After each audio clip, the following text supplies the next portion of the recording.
Mtu anayekaa kimya baada ya kuvunjiwa heshima ni mtu unayetakiwa kumwogopa sana, kwa sababu ukimya wake haumaanishi kwamba yeye ni mwoga, bali ni jinsi gani anaweza kujikontrol na kudhibiti hasira zake.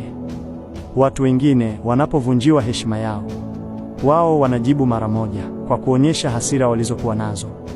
Lakini mtu ambaye anachagua kurudi nyuma na kutokujibu chochote ni mtu hatari sana.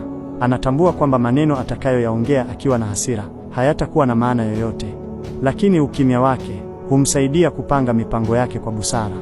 Watu wa namna hiyo hawahitaji kujibu dharau unazowafanyia kwa maneno, kwa sababu kwao matendo ndiyo yana nguvu zaidi pale ambapo wakati sahihi utakapofika.